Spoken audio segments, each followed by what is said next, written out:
জনাব মিশা সওদাগর সাহেব খাড়াই রয়েছে, ওনাকে যা বললাম মিয়া ভাই আপনি একটু আবৃত্তি করেন। তিনি আমার কবিতাটা তার যে ভিলেনি স্টাইল সেইভাবে আবৃত্তি করলেন এইভাবে, পাখি সব করে রব রাতি পোহালো।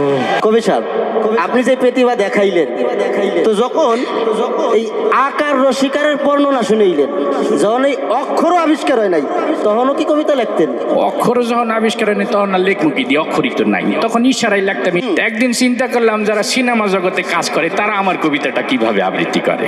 এই চিন্তা করে একদিন এফডিসিতে গেলাম, গেট দিয়ে হান দিতে দেখি ডিপজল সাহেব খাড়াই রয়েছে। তো তাকে যে বললাম যে আপনি আমার এই কবিতাটা কিভাবে আবৃত্তি করেছেন। সে আবৃত্তিটা শোনাইলো এইভাবে, ও পাখি সব কর্তাছে র বোঝো নাই ব্যাপারটা, কাননে কুসুম কলি সব ছান্ডে মান্ডে কলো যায় গেছে গা।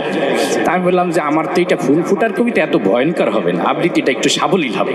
আর একটু সামনে যাই দেখি আমাদের জনাব মিশা সওদাগর সাহেব খাড়াই রয়েছে। ওনাকে যা বললাম মিয়া ভাই আপনি একটু আবৃত্তি করেন। তিনি আমার কবিতাটা তার যে ভিলেনি স্টাইল সেইভাবে আবৃত্তি করলেন এইভাবে, পাখি সব করে রব রাতি পোহালো, এই ড্যাড রাতি পোহালো, কাননে কুসুম কলে সকলে ফুটিল। তা আমি বললাম যে আপনারটা তো আরো বেশি ভয়ঙ্কর শোনা গেল, এত ভয়ঙ্কর না তো, এটা ফুল ফুটার কবিতা একটু আনন্দ হবে।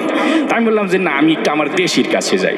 পরে সামনে যদি আমাকে দেশি কাবিলা খারাই গেছি, তা কাবিলাকে যাই বললাম তুমি একটু আবৃত্তি করো।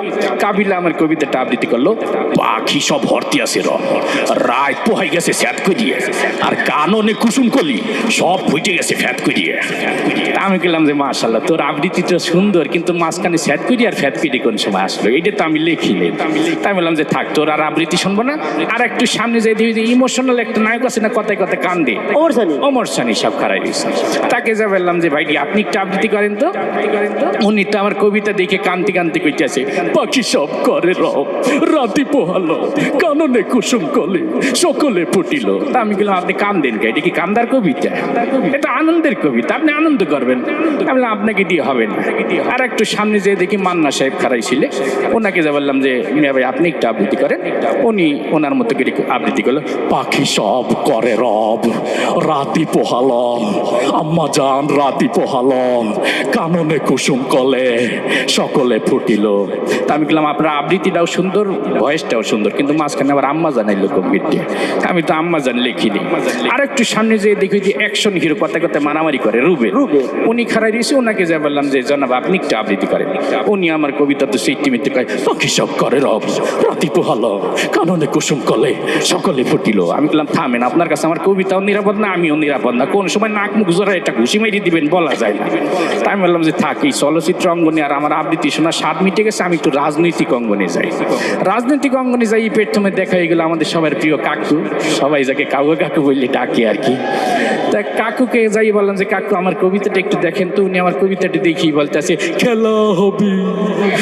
তা আমি বললাম যে খেলাধুলা পরে করে না, আগে আবৃত্তিটা করেন। তো উনি আমার কবিতাটা আবৃত্তি করলো, পাখি সব করির রাতি পোহালো, এ নিয়ে রাজনীতি করার কিছু নেই, কাননে কুসুম কলি সকলেই ফুটিল, ফুল ফুটু আর না ফুটু পদ্মা সেতু কিন্তু হয়েই গেল, জ্বালা জ্বালা অন্তর জ্বালা। তা আমি গেলাম যে আপনি আমার এত সুন্দর ফুল ফুটার কবিতার ভিতর পদ্মা সেতু আন্দাই দিলেন কেন? এটা তো পদ্মা সেতু নিয়ে লিখিনি। তা আমি বললাম আপনার দলে আর আমি কাজ করবো না, আমি আপনার বিরোধী দলে চলে যাই ম্যাডামের কাছে। তো আমাদের ম্যাডাম অসুস্থ, সবাই দোয়া করবেন, আইসিইউতে আছে, আল্লাহ তাআলা যেন তাকে সুস্থতা দান করেন।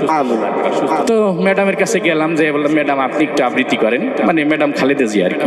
তো উনি আমার কবিতাটা মুরব্বী মানুষ সুন্দর করে আবৃত্তি করলেন। তার আবৃত্তিটা ছিল এরকম, বিসমিল্লাহির রহমানির রহিম।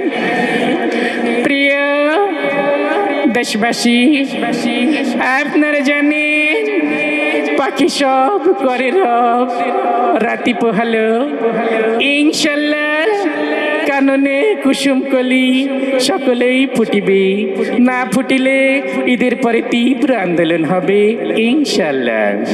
তাই বললাম ম্যাডাম আপনার আবৃত্তিটা যথেষ্ট সুন্দর, কিন্তু আমার কবিতার ভিতরে আবার আপনি আন্দোলন শুরু করে দিলেন কেন? এটা তো আন্দোলনের কবিতা না। যাই মোটামুটি সবার আবৃত্তি শুনে আপনাদের প্রোগ্রামে আইয়ে পড়ছি। আলহামদুলিল্লাহ, আপনাকে অসংখ্য ধন্যবাদ আমাদের এই প্রোগ্রামে, আপনাদের অনুষ্ঠানে আসতে পেরেও আমি অনেক আনন্দিত। আপনাদেরকে অনেক ধন্যবাদ। আমি এই অনুষ্ঠানে আসি আসলে অনেক আনন্দিত, নিজেকে গর্বিত মনে হইতে আসছি আর কি। ধন্যবাদ সবাইকে।